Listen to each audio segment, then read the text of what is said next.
Salut, c'est Marco de Top for Phone. On se retrouve aujourd'hui pour la vidéo de test de l'Energy Tablet Pro 3. Alors, Energy Tablet Pro 3, ça s'écrit comme ça, comme je suis en train de vous le montrer à l'image. Une tablette de la marque Energy System, une marque espagnole que je vous ai déjà présentée à de nombreuses reprises. Une marque donc sur laquelle je ne vais pas m'attarder, une boîte sur laquelle je vous ai déjà fait de vidéo de déballage, donc je ne vais pas vous la remontrer, et on va s'attarder sur la tablette en elle-même, puisque c'est bien aujourd'hui le cas, c'est une vidéo de test, donc on va s'attarder sur la tablette. Une tablette qui vient d'être commercialisée il y a peu de temps, on est en mars 2017 lorsque je fais cette vidéo, et une tablette qui est commercialisée à un prix agressif, ou du moins entrée de gamme, puisqu'elle est vendue au prix maximum conseillé de 159 euros. D'ailleurs, si vous voulez acheter la tablette, eh bien, vous pouvez la retrouver sur le web, sur de grandes boutiques en ligne, ou aussi sur la boutique officielle de la marque, tout simplement. Voilà.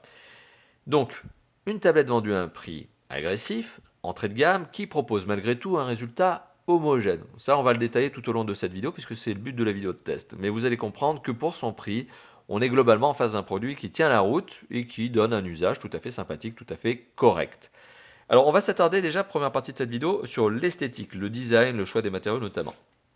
Alors, qu'est-ce que l'on peut dire? Alors, sur la face avant de cette tablette, on a quoi? On a ici un écran très confortable de 10,1 pouces. Personnellement, je vous donne donc mon cas personnel. C'est vrai que je suis plus fan des tablettes de 10,1 pouces que des tablettes de 7 ou 8 pouces. Parce que je trouve que les tablettes de 7 ou 8 pouces, c'est pas vraiment des tablettes, c'est presque des grands smartphones. Moi, quand je veux utiliser une bonne tablette avec un vrai confort d'utilisation, eh bien, c'est du 10,1 pouces. Grande tablette, grand écran, comme ça, au moins, j'ai le vrai confort de lecture. C'est le cas ici. Au-dessus de l'écran, on a un capteur photo ici frontal de 2 mégapixels, le marquage Energy Pro, la marque. Les touches donc sont tactiles intégrées à l'écran, elles ne sont pas sensitives, elles ne sont pas en dessous de l'écran, assez logique quand on est en face d'une tablette. Sur l'arrière de la tablette, qu'est-ce qu'on retrouve? On retrouve un dos, forcément, cache batterie que vous ne pouvez pas enlever, qui est un cache batterie doté d'un plastique très doux, très soft skin, très doux au toucher. Donc l'avantage de ça, justement, en choix de matériaux, c'est que c'est très doux au toucher, donc ça évite aussi à la tablette d'être dérapante, donc très bonne prise en main et très bon confort, on va dire, au niveau du toucher. Donc ça, c'est quand même un bon point. Inconvénient, c'est que ça prend extrêmement bien les traces de doigts et ça prend extrêmement bien la poussière. Donc si vous êtes un peu maniaque, vous allez passer votre vie à nettoyer le dos de cette tablette. Petite parenthèse, je vous dis que justement le dos prend très bien les traces de doigts. Ce qu'il faut savoir, c'est que la face avant de cette tablette, elle, est dotée d'une dalle tactile qui se veut oléophobe. C'est ce qui est revendiqué par la marque. Donc en théorie, la face avant de cette tablette, elle, repousse l'apparition des traces de gras, des traces de doigts. Bon, c'est comme ça. Donc le dos, lui, les prend bien. La face avant, elle, est censée les refuser, ou en tout cas les prendre moins vite. Bon, après, si vous mangez un burger bien gras, je vous rassure, les traces de doigts elles vont apparaître. Au dos de la tablette, qu'est-ce qu'on retrouve? On retrouve le capteur photo dorsal 5 mégapixels, sur lequel je reviendrai. On retrouve deux haut-parleurs de part et d'autre de l'arrière haut de la tablette, donc deux haut-parleurs de 1 watt chacun. Le logo Energy System, qui est en fait une sorte de cœur avec un mix de check, de V. Donc voilà. Et le nom de la tablette, Energy Pro 3, qui apparaît ici à l'arrière. Design by Energy System. OK. Sur le côté gauche de la tablette, puisque c'est bien le seul côté où il y a quelque chose, parce que le côté droit, haut et bas n'ont rien, on retrouve toutes les connectiques et ainsi que les boutons physiques. On retrouve le bouton physique on-off, le bouton physique contrôle de volume plus-moins, l'entrée micro primaire, une entrée micro secondaire. On retrouve le jack 3.5, tout ce qui est de plus classique, une entrée micro HDMI, c'est plus original, qui vous permet de relier la tablette en filaire à votre télé. On retrouve le câble, ou plutôt le connecteur micro USB sur lequel je reviendrai tout à l'heure, le connecteur de la micro SD qui n'est pas fourni, sur lequel je reviendrai également tout à l'heure. Voilà, donc toutes les connectiques sont sur le côté gauche de la tablette. Alors on a fait le tour de la tablette, il faut savoir qu'elle n'est déclinée qu'en une seule version couleur, celle que vous êtes en train de voir, donc c'est-à-dire une face avant noire et un dos dans une sorte de bleu marine. Il n'y a pas de déclinaison grise, rose, ce que vous voulez, noir ou autre. Il n'y a que cette version-là qui existe aujourd'hui en déclinaison couleur, d'ailleurs je pense que ça sera toujours le cas. Je ne vois pas d'autres couleurs arriver chez Energy System pour cette tablette. La tablette a des dimensions qui sont relativement conséquentes et généreuses, mais c'est logique, on est en face d'une tablette de 10,1 pouces. Les marges ne sont pas optimisées, c'est logique, on est sur une tablette qu'on va probablement prendre comme ça ou comme ça. Donc du coup, il faut de l'épaisseur pour avoir les pouces. Donc c'est pas un problème, c'est pas un inconvénient. Au contraire, c'est même plutôt un avantage. On est donc sur une tablette qui fait 25,1 cm de long, qui fait 17,2 cm de large, donc 25,1, 17,2. Et en termes d'épaisseur, on est sur 1,1 cm d'épaisseur. Le tout pour un poids de 590 grammes, ce qui n'est pas léger, ce qui n'est pas lourd, mais c'est quand même conséquent pour une tablette qui, en particulier construite entièrement en plastique, ce qui va se voir tout de suite, puisqu'on arrive à lui donner une certaine souplesse. Parce qu'on est sur une tablette qui est grande, longue, forcément, un produit en plastique long, plastique comme je viens de l'évoquer, et forcément, quand vous essayez de donner de la torsion, vous y arrivez.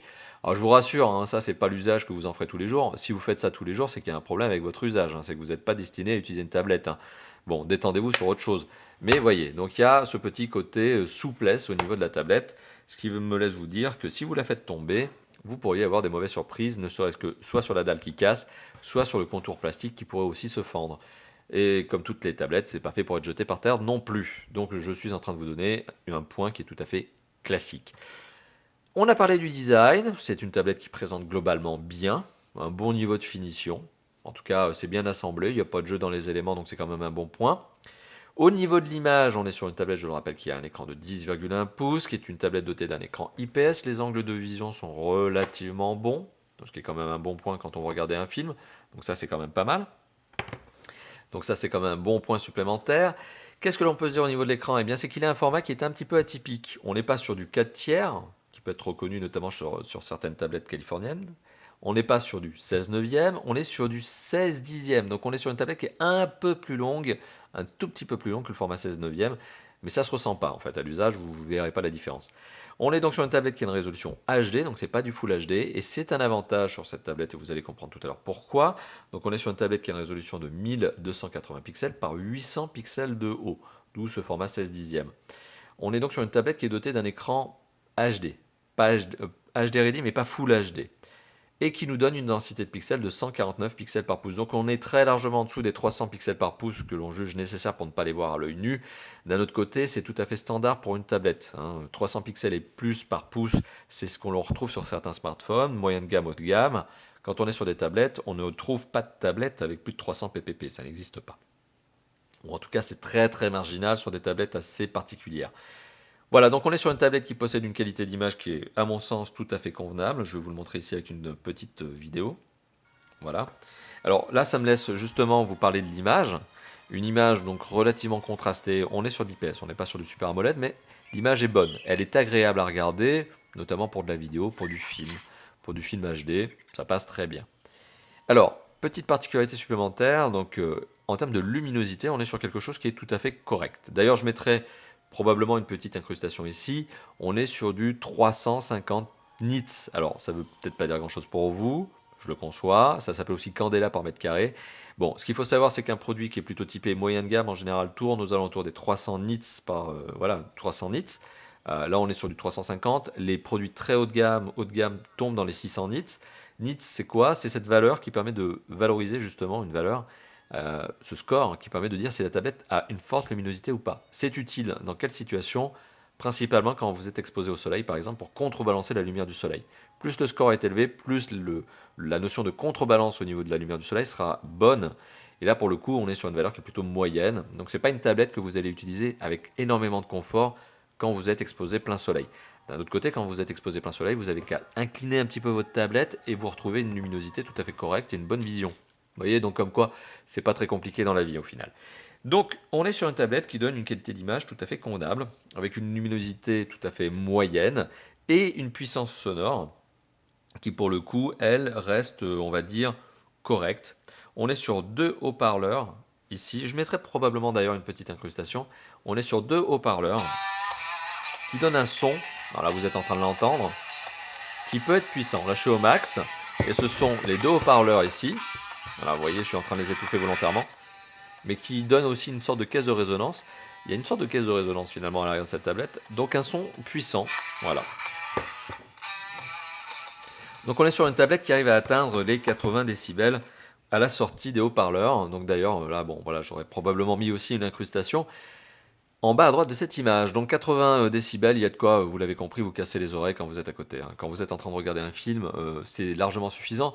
Après, d'un autre côté, quand vous regardez un film, je ne suis pas certain qu'on écoute toujours avec le haut-parleur, c'est possible, mais le jack 3.5 ou la connexion Bluetooth dont est dotée cette tablette sera sûrement les deux connecteurs que vous allez utiliser pour justement mettre un casque ou des écouteurs. Bon voilà, je pense qu'en général, les films, on les écoute plutôt de cette manière-là, c'est-à-dire que quelque chose vissé sur la tête ou dans les oreilles, plutôt qu'avec le haut-parleur qui bugle comme ça. notamment quand vous êtes en transport, en avion, en train, en voiture, etc. J'imagine mal vous voir laisser le son en haut-parleur de cette manière-là. Mais bon, ce qu'il faut savoir, c'est que vous êtes sur deux haut-parleurs qui donnent un son tout à fait satisfaisant. Voilà. Alors, maintenant, il est temps de passer aux performances de la tablette. Alors, les performances de la tablette, vous le savez, je les valorise systématiquement avec deux applications, dont Antutu. Alors, Antutu, j'ai fait plusieurs tests. Le dernier test que j'ai fait était le moins satisfaisant, 28 100 points, on va dire, on arrondit. Moi, j'ai déjà obtenu 29 100 points avec cette tablette, qui était le score le plus généreux, par contre, que j'ai obtenu. Bon, on est sur une tablette qui est clairement un score plutôt typé moyen de gamme, et encore. On est aujourd'hui en 2017 sur 30 000 points, c'est plutôt même tendance entrée de gamme. C'est un score qui est donc complètement en correspondance avec le prix de cette tablette. Malgré tout, c'est une tablette, et là aussi, je mettrai probablement des incrustations ici en bas à droite de cette image, je mettrai des incrustations de jeux vidéo.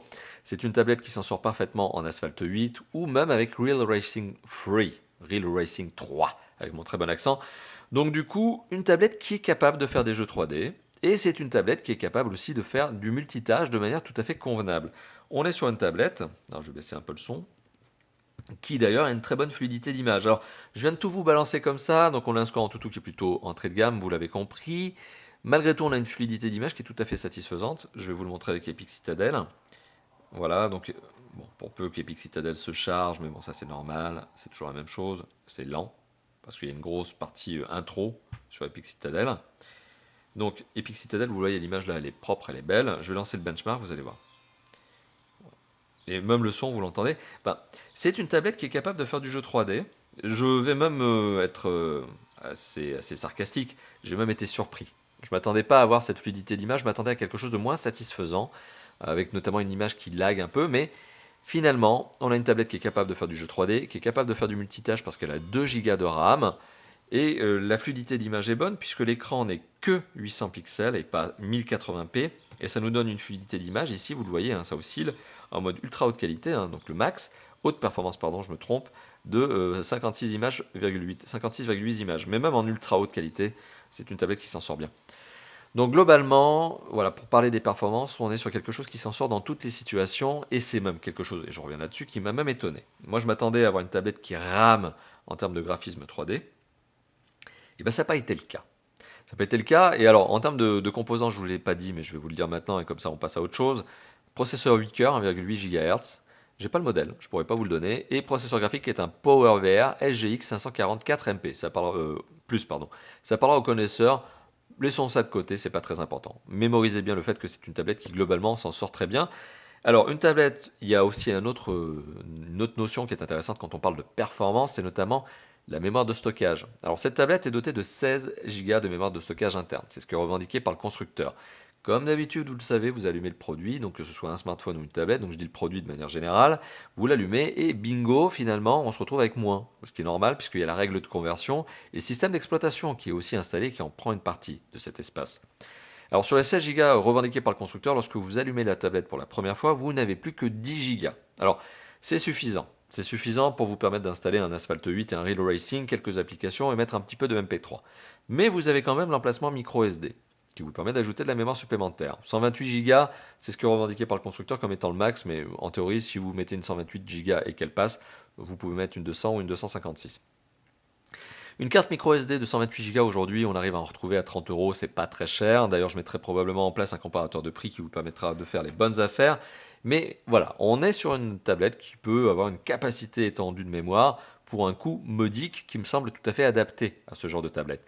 Bon point supplémentaire de la micro SD, c'est que cette dernière permet aussi d'installer les jeux et les applications dessus, parce qu'on est sur un système d'exploitation qui le permet et qu'Energy System ne l'a pas bidouillé pour vous empêcher de le faire, comme le font certains constructeurs, notamment sud-coréens, ce qui est extrêmement agaçant. Alors, je vous ai parlé des performances, je vous ai parlé de la mémoire de stockage, je reviendrai sur cette notion de micro SD d'ici quelques instants, et maintenant on va parler de la connectivité. Alors, comment le dire ?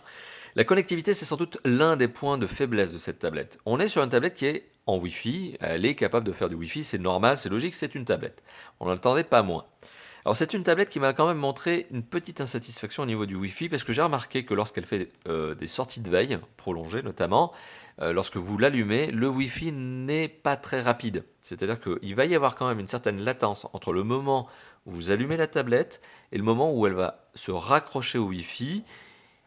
Et c'est probablement lié à une optimisation logicielle. C'est probablement lié au fait que la tablette, en fait, quand elle n'est pas utilisée, doit couper le Wi-Fi et ne l'utiliser de façon que très sporadique, ponctuelle, pour chercher peut-être des notifications ou des mises à jour.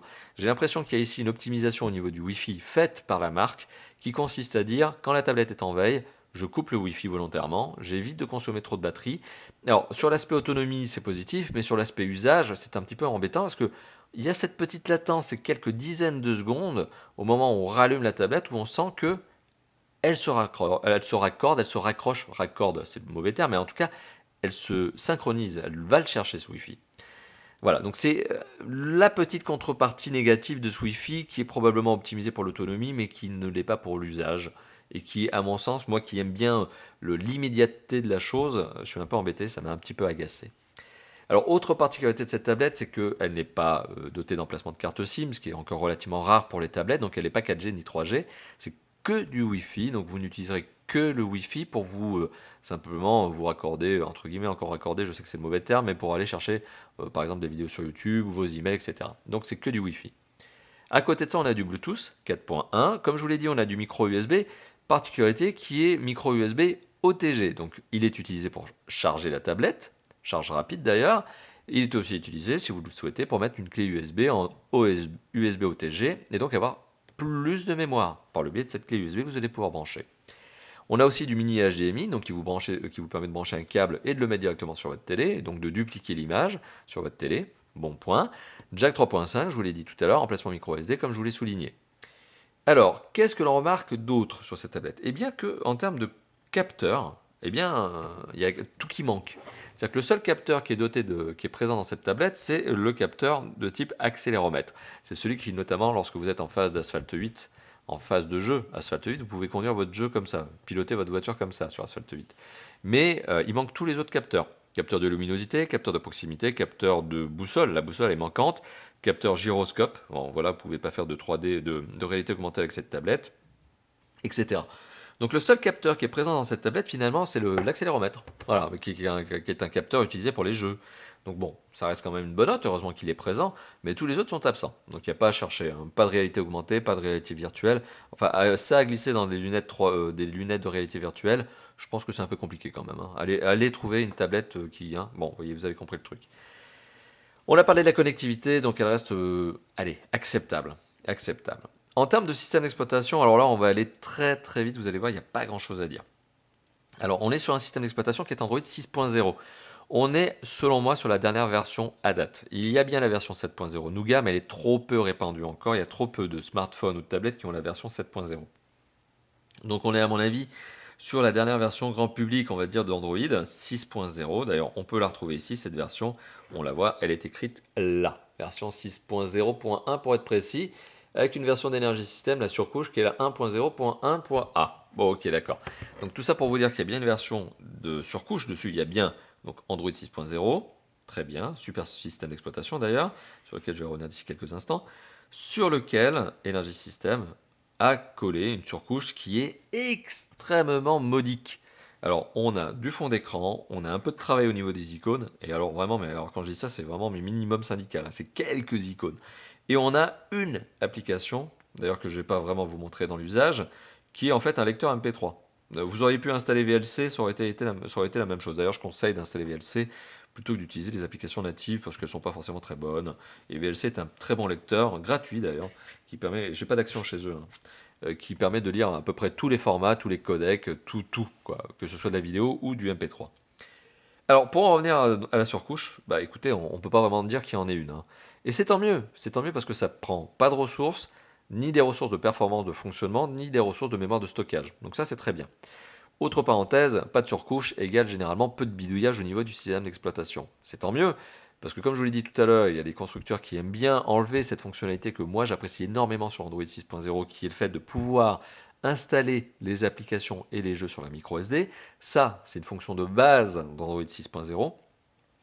Eh bien, il y a certains constructeurs qui aiment bien enlever cette fonction, hein, pour des raisons marketing, pour des raisons économiques, de business model tout simplement, mais bon, je ne vais pas m'étendre là-dessus, mais certains constructeurs aiment bien enlever la possibilité de mettre les applications et les jeux sur la micro SD. C'est pas le cas ici, vous pouvez le faire, vous mettrez une micro SD, vous choisissez la micro SD comme mémoire de stockage pour déplacer vos applications et vos jeux dessus, et ben ça marche. Donc comme quoi, voilà, au lieu d'avoir une tablette de 16 Go pour les applications et les jeux, vous pouvez avoir une tablette de 128 Go avec une carte micro SD. Tant mieux, hein, n'est-ce pas? C'est une bonne idée.